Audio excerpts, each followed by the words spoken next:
You're damn right. This is an SFA Lumberjacks helmet that Colby Carthel gave me back when his first year they played Matt Rule and Baylor at McLean Stadium, signed it, sent it to me. And I am Axum Jacks. I love the school. That's how I got my broadcast career started. And Colby, you and I have stayed in touch, and not a whole lot, maybe 2 or 3 times a year we'll share a text or two. I might even tell you about a player I think that should go to SFA. I'm not sure if I'm allowed to do that. Congratulations, Southland Conference Champions. What did that mean? What does that mean? Well, just I think really a validation to our players who stuck around here in today's crazy climate of college football. And we had so many great ones, especially a really good senior class, 26 seniors that had all kinds of offers and a lot of money thrown at them, and they all stayed here. And just to validate the hard work they put in and the decision they made to finish their careers Lumberjacks was pretty special to clinch a share of that championship, and got a chance to make it undefeated, undisputed here tomorrow night for the first time in school history. All right. I don't know what to call the wooden Indian. What do I call it? The Chief. The Chief. Yeah. It used to be, I can say this. It used to be called Chief Caddo. I was an SFA guy. Northwestern Louisiana was usually a little bit better, although Jim Hess and Lynn Graves had a pretty good run at Stephen F. Austin back in the day.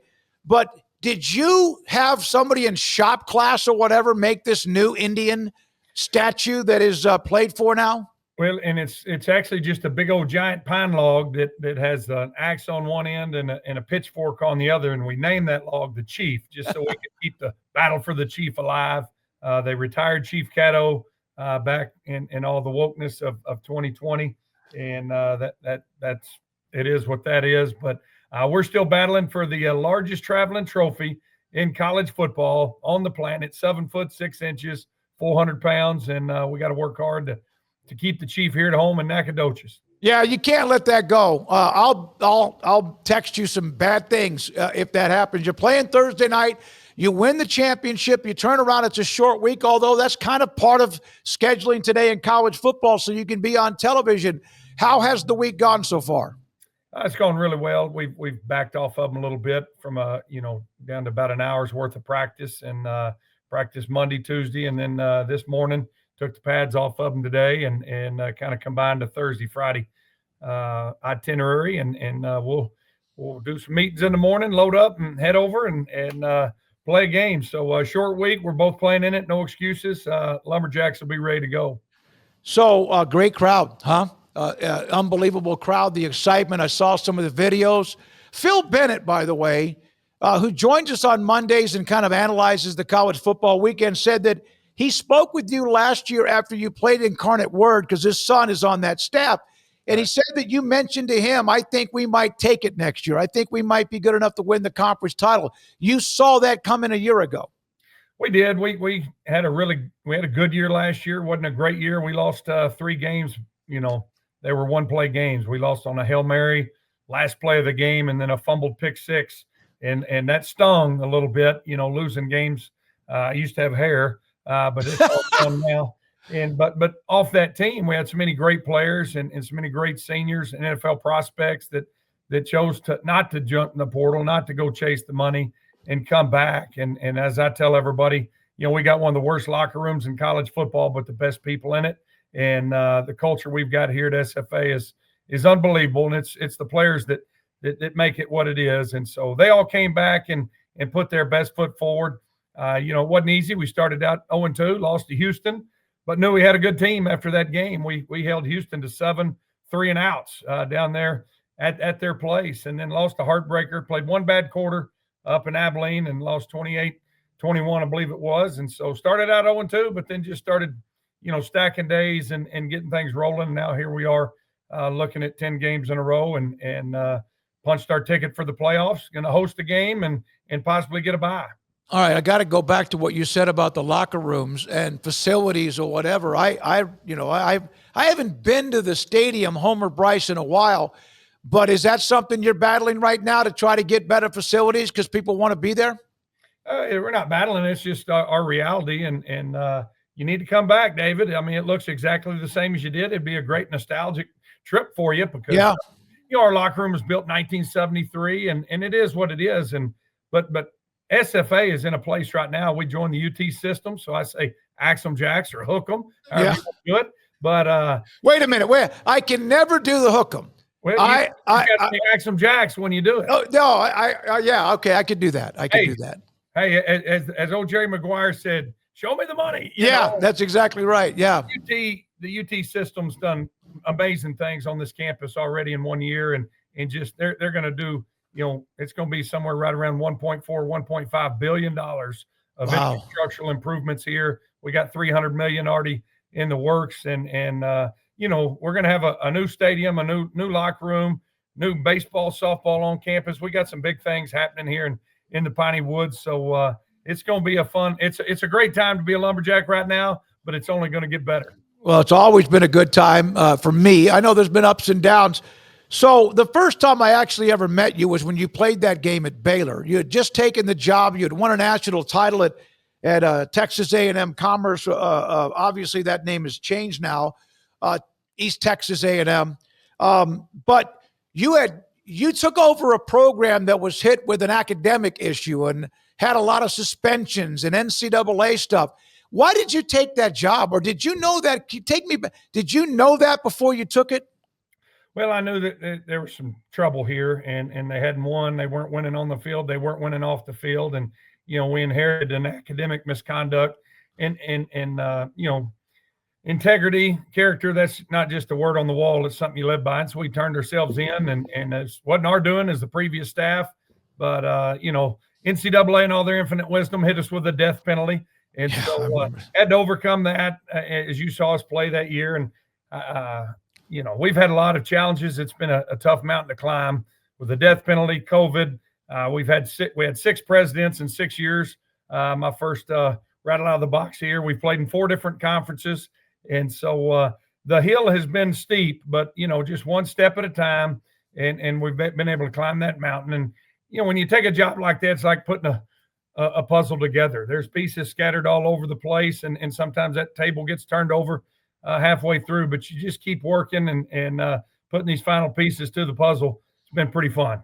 Well, it has been. And when the UT system, the only thing I was worried about, this is me being honest, and I mentioned this on the show we do, our YouTube show, is that you have Texas A&M Commerce, which is now East Texas A&M, and then, of course, other schools that have attached to either A&M or Texas. I did not want to be at a school where I could not say the name of what the school was when I was there and graduated in 81. And SFA has kept that. It's a part of the UT system, but they kept the name. How important do you think that is, just for, notoriety or just to feel good? Well, it was crucial. It was everything. And because we have been a standalone university, we were a standalone university for right at 100 years. And so there were some things we weren't going to, compromise. And because, every system in the state of Texas tried to get us to join, but we ended up going with UT. But those are the 3 big things. No name change. Lumberjacks are still the Lumberjacks. No mascot change. And it's going to stay purple. So those 3 things were pretty paramount in making this deal get done. And now it is. And we're a proud member of the UT system. And I think we've got the best of both worlds. You played at Angelo State, right, Colby? Yes, sir. Do you remember well, and I mentioned Jim Hess as a coach who came over. In fact, I think had won a national title at Angelo State. Then he came to SFA and they shut out, I think, the Rams 21-0. I'm not sure if that was my senior year or the year after that. Did you ever, they had a guy named Clayton Wysoon, a linebacker that was a hell of a player. Were you as good as Clayton Wysoon? I played, the only thing Clayton and I had in common, we played the same position. But, Clayton Wysoon, Greg Stokes, Pierce Holt. Yep. Angelo State is a great university. They won a national championship there in '78. Jim Hess was a great friend of mine. So was Clayton Wysoon. Both those guys, we lost them both in the last 3 years here. But, that's where I cut my teeth with the great Jerry Vandegrift and Mike Martin, who was at his time as a great defensive mind. And so that really helped me through my college years to get a great foundation to start on in life. And so I owe a lot to a lot of fine folks out there in San Angelo, Texas. When you take over a program, again, SFA won a share of the Southland Conference Championship last week and try to win it outright against Northwestern Louisiana on Thursday night. When you take over a program, sometimes you could have instant gratification, but literally because of the academic issues, then COVID, my goodness, that was such a challenge. What is the art in making sure you build something that has got structure and foundation and not fake where you win early, but then you're not really getting better for the future? Yeah, I mean, I don't know if I've been blessed or cursed, in my career, but all I've done is, inherit programs that have a lot of problems. But, I think that the number one thing, David, is just getting the right people in the building. And that's something the good Lord has blessed us with, always putting together a great staff. That's where it begins is the staff you put together. They got to be, in my book, number one, strong Christian moral men. Number two, great recruiters. And then number three, great coaches, but in that order, and don't compromise. You do that, you get the right staff, the right people in the building. Then you go out and you fill your locker room with the same type of kids, guys that are good people, that love the game of football, that are doing it for the right reasons. And you've got to work a little harder nowadays because so many people are chasing a check and chasing fame. Yep. It's about character, bottom line, guys that are doing right on and off the field. So I think that's the key, is just getting the right people in the building. How much do you have to ward off the portal people? It's unbelievable. I mean, we've got the highest rated FCS player in this year's draft. Good friend of ours, a good friend of yours, James Blanchard, he called me highest, the most famous GM in college football right now. He's like, Colby Carthel, you got the dead burn highest rated FCS player in next year's draft. You got him to stay, and I didn't get him to stay. Our culture got him to stay. And that's Charles Demings. We've had 84 NFL scouts here this fall, and they're going to find you. If you're talented enough and blessed with ability to play on Sundays, they're going to find you no matter where you are. I think it all started with Xavier Gibson, the great punt returner, with the Eagles right now. He chose to stay when people offered him hundreds of thousands of dollars to leave, and that's just kind of created a snowball effect in our locker room and within our program. Kids are staying, and we've got a good thing going here. They're going to be coached right, treated right, pushed to be the best they can be, and have a chance to be successful on the field, but more importantly off of it, and still reach those goals of playing on Sundays. JJ Perez was Luis Perez, was your quarterback, and we focused on your program quite a bit with our radio show back when we were on an ESPN affiliate. And I remember we had you on, we had Perez on, among others. How much do you still take that memory? It's 5, 6, 7 years ago, 8 years ago, but how much do you still feed off of that memory of that feeling of winning a championship?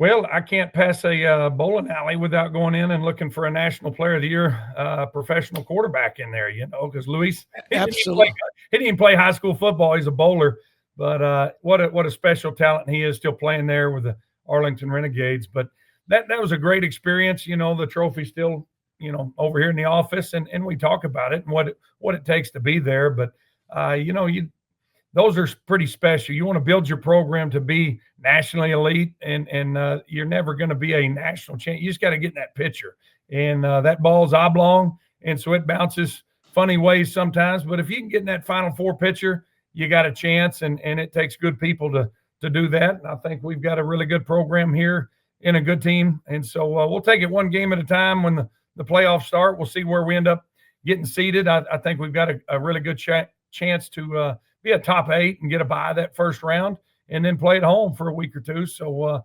we'll take it one day at a time, one game at a time. We got to get after the Demons first tomorrow night, and then we'll cross that bridge when we get there. What is the most underappreciated or overlooked part of your football team? I think our special teams. I think that's the punch they never see coming. Championship Analytics, CAI, they've got us rated as the number 2 program in terms of combined special teams, all 5 facets. We're ranked number 2 in the country. And so I just think that's something that still today, with so many people and coaches and programs turning over, players turning over, special teams gets neglected. We've got a great special teams coordinator here named Nick Nelson, our whole staff, our quarterback coach, passing game coordinator, Jared May. He's in charge of our punt return unit. That's our quarterback coach that runs our punt return unit. They're number 1 in the nation.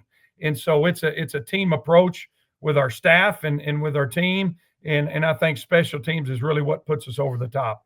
Besides experience, Colby, why are you a better football coach now than when you started? I just have more and more good people around me. That's one thing that was fun about the jump from A&M Commerce to SFA. You can get more people in the building, more people in the staff room. I'm inherently lazy by nature, and so more coaches I can have around me, the less I have to do, and let them go to work and pour into these kids. And so that's I still think is just the secret to the success. I tell everybody we don't have more fun because we win. We win because we have more fun, pouring into these kids day in, day out throughout the year, helping them be better, just better people. And that's where the good Lord didn't bless me with many talents, but he blessed me with the ability to lead men through the game of football, and players and coaches alike. And so that's what we do. We pour into them, and the results kind of speak for themselves. You mentioned having fun, and we have the success that's obvious now with the evidence, but what was a time at all, or was there a time, despite the early, I guess you could say, the adversities that you had to face as a program, did you ever doubt you could get this done at SFA, even if it was 2 or 3 years ago?